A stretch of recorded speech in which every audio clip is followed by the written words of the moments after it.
And this theme of thinking about what kind of future we want and what are we bringing into being is also going to be explored by our next speaker, Eddie Harran, who is an artist and a researcher of time and a futurist. There is an alter ego as well that we might hear about, though I don't know that we'll be making an appearance. So I'd like to welcome Eddie up. Eddie's going to be talking to us about the fringes and how that's often where the future emerges from. So what do we do with that? How do we know where it is? What do we do with that awareness? And he's actually got first-hand experience in doing this. So please welcome Eddie.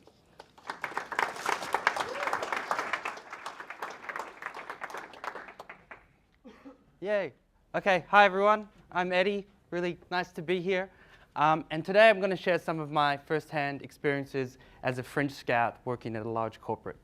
And what I really want to zone in today is just tell you about some of my experimentation I did, and some of the insights I learned along the way. And given that there's a number of researchers here, I thought this might be a bit of an obscure case study of the kind of messy, complicated process that comes when you're bridging different worlds together.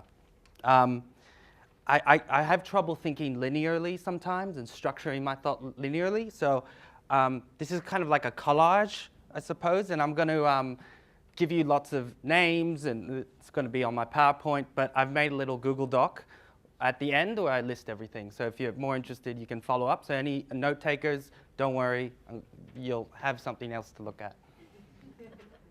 So just want to start off with a quote from the great Kevin Kelly, founder of Wired magazine. He wrote this great book, What Technology Wants, probably one of my futurist heroes. And he says this: the nature of an innovation is that it will arise at a fringe where it can afford to become prevalent enough to establish its usefulness without being overwhelmed by the inertia of the orthodox system. So for me, when I go into fringes, I have this context, like, what doesn't make sense? What worlds are like where the narrative is still being constructed? Or from the outside, we look at it and go, there's something there, but I don't know how that fits in. Greg mentioned the William Gibson line, and all futurists love that line, but I think it's true. So when I think about the edges or the distributed fringes, participating in them, you can begin to see patterns about the future. So that's always been, those two ideas have always been kind of the central ideas that's drive my whole work. So I spent a 4-year tenure, almost 4 years, working at Deloitte Center for the Edge. And we are, I still say we are, an applied research think tank that looks at technology, the trends at sort of the intersection of technology, business, and society. Center for the Edge was started in 2007 in Silicon Valley by two tech luminaries, John Hagel and John Seeley Brown. And in 2012, my boss, Pete Williams, who founded Deloitte Digital, he finished up there and he started a Melbourne chapter, Australia chapter, and invited me along for the ride. And yeah, we did a number of things. Of course, our research, Center for the Edge has a huge body of research. We'd often collaborate with different clients. Pete's on the speaking circuit, so people would come in and, what's an innovation lab? And these kind of questions, and we'd work with them to figure that out. Yeah, but one of the things all of us did in our little team was we got to be out in the field. We have to see what's going on. You can read about all this stuff. It's like, it's infinite. But until you play in it, that's where you really get a sense of what's going on. So a little bit about my background. It was hard to summarize in one slide, and I had to sit there and kind of sense what the patterns were. But essentially, I was one of these like millennials that got into social media quite early on, and I just operated in networks. So I never knew this like linear career planning thing. And so I just explored, and I was on social media 24/7. And that led me to lots of weird different things. And essentially, like, what I was fundamentally interested in was environments of like hyper-creativity, novel ideas, and like the Brian Eno calls it the scenus, the genius that emerges in a scene. And so just some things, I was involved in this thing called Palomar 5, which was a crazy experiment funded by Deutsche Telekom. And they put 30 of us in a renovated beer factory for 7 weeks and just told us to go innovate. It was like Big Brother sort of style. Some other things, I went to San Francisco off and on for a while. I got involved in the Long Now Institute. They're an organization dedicated to long-term thinking, like 10,000 years. So they, like being in that environment, your bar of possibility just goes, doo, you know. So one of their signature projects is they made this thing called the 10,000-year-old clock. And it's this beautifully designed clock that ticks over 10,000 years. And they've put it in a cave in Arizona, in the desert. That project was actually funded by Jeff Bezos from Amazon. So being in that world, and also being in San Francisco, you get involved in Burning Man, of course. If you don't know what Burning Man is, it's a festival held in the desert of Nevada. 65 to 70,000 people. It's like a pop-up country city. And you go there, and again, possibility index just goes through the roof. So, my world looked quite different maybe from the normal human, perhaps. So when I got offered the job at Deloitte, I was kind of like that dog. I had no idea what I was doing. I'd heard about these things called silo and hierarchy and business, but I didn't really know what that was about. But I had a few things kind of in my ball court. One was Center for the Edge. It's like this ambiguous term that is mysterious enough that allows you to break rules in whatever way you want. It just reminded me like the power of narrative and how narrative is this Trojan horse that allows you to do different things. My two colleagues who I work with closely, Pete Williams and Peter Evans Greenwood, these guys are like a whole nother level of tech thinkers. And Pete, given he had followed my crazy career for a while, he really helped create a space for me, almost like a sandbox for me to exist within Deloitte. I imagine if I went through normal Deloitte, I wouldn't have existed that long. And another book, this is Hegel and Celie Brown's book, The Power of Pull. Hegel was predicting that social networks would transform the world in 1999. So, and a lot of what they talked about was kind of what I was doing. I didn't have a job description, so I ran on principles and ideas. And yeah, this book was kind of the text that I ran with. And one of the things I really talked about, and I'll try to articulate it as succinctly as I can, but Hegel talks about in an age of like rapid transformation, it's no longer about participating, like gathering knowledge stocks, but you got to participate in knowledge flows where ideas are still emerging, and it requires people to like come together to explore things. And so I was like, okay, that's what I'm going to do. So I basically dived and threw myself into the weirdest worlds I could find. And a lot of times that meant going into different tech verticals and just seeing what's going on. So I was constantly in this place of like, I don't know what's going on. I don't know what's going on. Biofoundry is like a civic scientist space. Singularity University. Deloitte had a partnership with Singularity University, so it's quite easy to go see what these huge tech thinkers are thinking about. To go to hackathons. Yeah, and tech fascinated me. But I'd say my bigger interest was the way technology was transforming the world. My fundamental idea that I had is the planetary ecosystem is still forming, and we're at the beginning of that. And so I was always interested in all these other things that were going on that might help me understand that a bit more. So just some of the things that happened. I was interested in the future of living and working, and I thought to do that, I got to dive into the digital nomad scene. And so I collaborated with an entrepreneur from Switzerland, and we organized this retreat called the Decelerator, as opposed to Accelerator. And it was just a little retreat, but that got me exposed to location-independent professionals and that kind of world. Ubud has a great nomad scene, which I didn't know. And this other random thing that happened, a designer friend that I befriended online, we had a Skype call randomly, and she was like, come join Pan Asia. And I went, what's Pan Asia? And it was this network of 100 people, really small, didn't have an online presence, and it was all these hypernodes in Asia across different cities. So a lot of TEDx founders, that kind of thing. And she said, come to Asia, come on a tour with me. And I went, okay, cool. And we toured Hong Kong and Taiwan, and I got to see all these cool places. And anyway, this is us talking in front of Taiwanese parliament, which was completely random. Now, I share these things because if I sort of think about some of the operating principles of just engaging with emergence, being willing to be open-minded, to engage in things you don't know, but also operating on serendipity, that was really important. I think the emergent, I couldn't have planned any of this stuff, but that's how I got exposed to the edge. But it's like the people thing was much more interesting. It was the people I met, because it's in conversing with them that you actually really get a deep sense of what's going on. Oh, shit. Yeah, so just some of the people I've met. This is Chris Dancy. He's called the world's most connected man. So basically, he tracks everything, everything in his body. He tracks his house, everything. And he comes from it's called the cyborg world, cyborg anthropology. It's actually a scene. And yeah, I love talking to him. He runs this podcast called Mindful Cyborgs.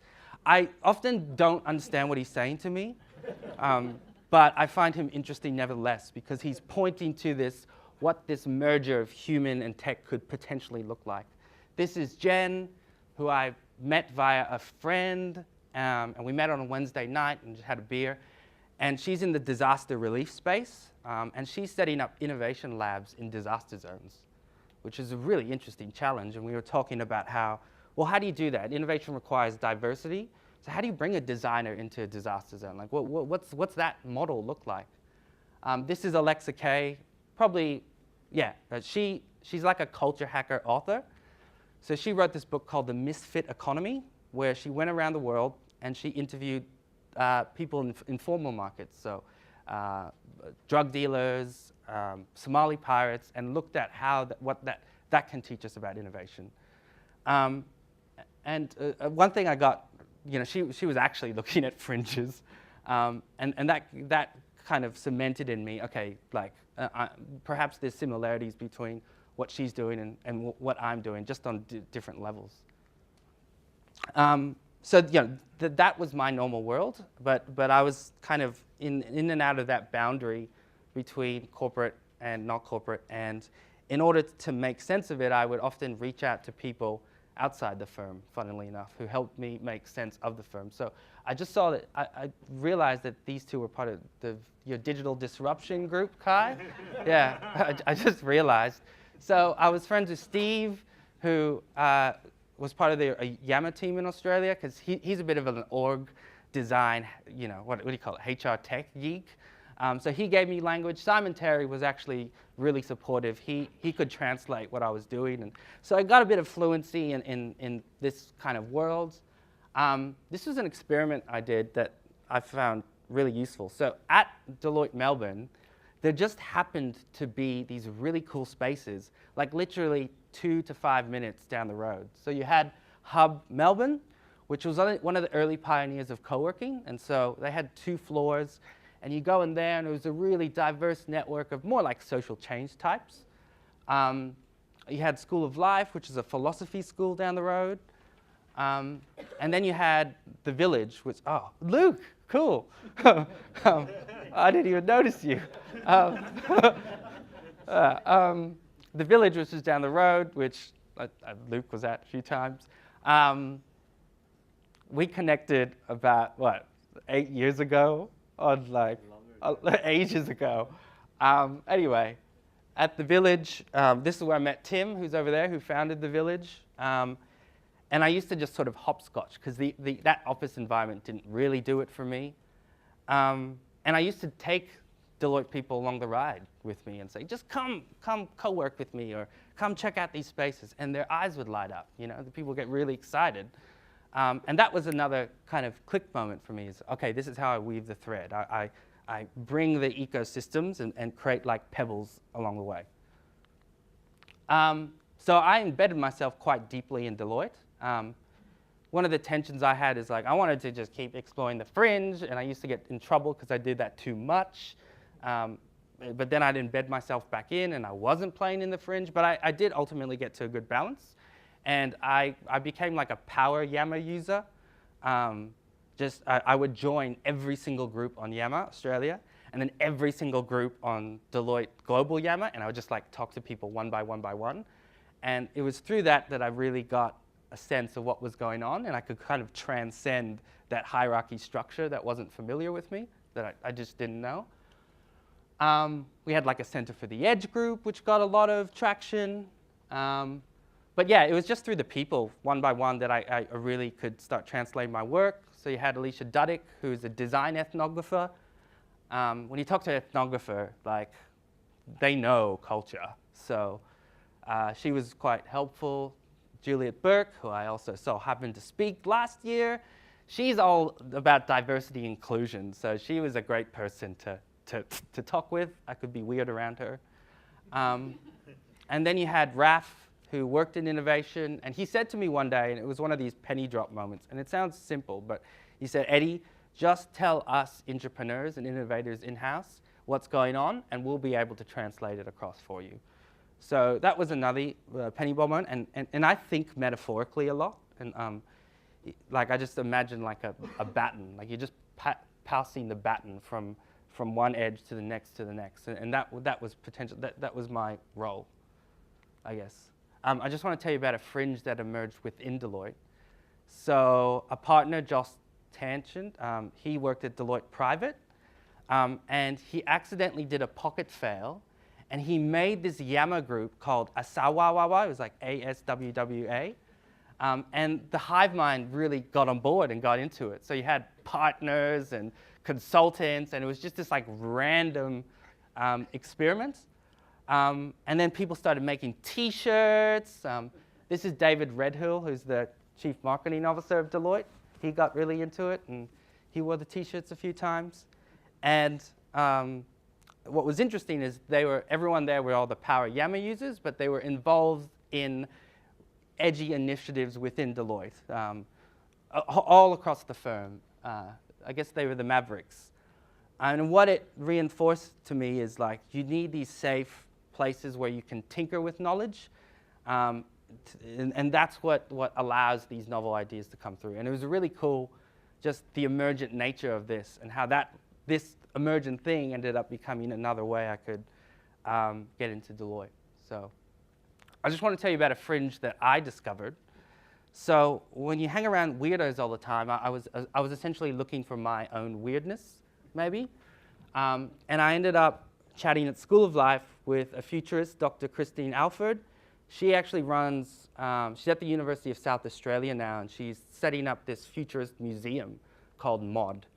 And we started talking about time. And long story short, that led us to organizing this time travel symposium, where we got different people to talk about different aspects of time. And I decided to like launch an alter ego character called Dr. Time, and I wore this wig. And first 2 years, I mean, I was just DIY researching this stuff. And people would ask me, what are you doing, Eddie? And I don't know, it's just time's interesting. And over time, that formed into this thing. And people would go, Eddie, come talk to us about time. And I went, oh, okay, cool. And this is me, like, last year, I spoke at a social change conference. And Sally, the organizer, like, do you want to do a performance piece at the beginning of this conference? And I just, yeah, why not? And so for me, it was like this, it's always been this light bulb moment of like, the principles and the ideas that I was researching, I ended up actually doing it. I was prototyping things, just following my gut. And one of the reasons I like thinking about time is kind of this meta lens to sort of look at trends. And it's kind of my like angle as a futurist that I'm slowly building out. So I've been calling it like temporal complexity. Yeah. So yeah, just want to leave you with a question, and something that I continue to think about and read about is like, okay, so what does it mean to bring like fringe intelligence into an organization? Like, how do we do that? What are the structures? What are the cultures? What are like the skill sets you need to do? And I think fringe intelligence is important because the world's changing so quickly, and like the only way to keep on board is to really be out in the field and understand what's going on. So that's something I'm continue to think about, and I don't have the answers to that question, but I think it's important to keep talking about that. Anyway, it doesn't look as, anyway, damn it. I got like design OCD a little bit. Anyway, so this is the link, tiny.cc/disrupt.SYDNEY Fringe. I just made a list of all the stuff I talked about. So if you want to explore further, there you go. All right, thank you, everyone. Bye.